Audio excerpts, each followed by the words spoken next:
ஒரு சினிமாவுக்கு தேவையான ஸ்டோரியை செலக்ட் பண்றதுல நிறைய மெத்தட் இருக்கு. முழுவதும் கற்பனையான கதை, கொஞ்சம் உண்மையோடு கலந்த நிறைய கற்பனைகள், பாதி கற்பனை பாதி உண்மை, முழுவதும் உண்மையான சம்பவங்களை அடிப்படையாக கொண்ட கதைகள் என சினிமாவில் நிறைய வெரைட்டிஸ் இருக்கு. சமீபத்தில் மிகப்பெரிய ஹிட்டான மஞ்சுமல் பாய்ஸ், காதல், சுதரங்க வேட்டை மாதிரியான தமிழ் படங்கள் 2023 தமிழ்நாட்டை மட்டும் இல்லாம ஒட்டுமொத்த இந்தியாவையும் அதிர வச்ச ஒரு செக்ஸ் கிரிமினல் சைக்கோவுக்கு நாகர்கோயில் மகிழா கோர்ட்ல ரொம்ப சரியான பனிஷ்மெண்ட் கொடுத்தாங்க. இந்த கொடூரமான குற்றவாளியோட பேர் தான் நாகர்கோவில் காசி. இந்த உண்மையான கதையை பேஸ் பண்ணி ஒரு தமிழ் சினிமா வந்திருக்கு. ரொம்ப ரொம்ப பயங்கரமான சிக்கலான இந்த கிரைம் த்ரில்லரை ஒரு சினிமாவாக எடுக்காம ஒரு டிவி சீரியல் மாதிரி எடுத்து வச்சிருக்காங்க.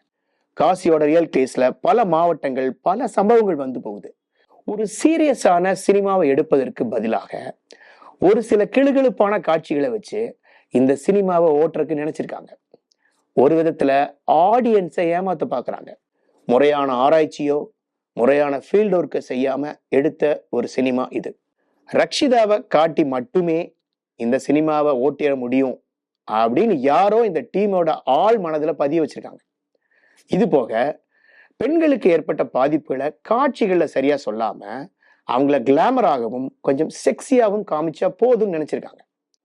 ஒரு சினிமாவில் மேக்கிங் என்பது மிக மிக முக்கியமான விஷயம்.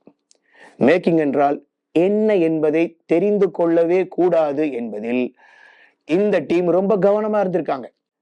மொத்தத்தில் இந்த சினிமாவிற்கு ஃபயர் என்று பெயர் வைத்து அதுல 2 பாட்டில் தண்ணி எடுத்து ஊத்திட்டாங்க.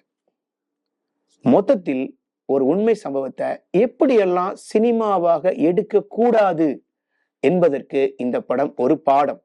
வெட்ஃபோ சினிமா சேனலை நீங்க லைக் பண்ணுங்க, உங்க சர்க்கிளை ஷேர் பண்ணுங்க, சப்ஸ்கிரைப் பண்ணுங்க.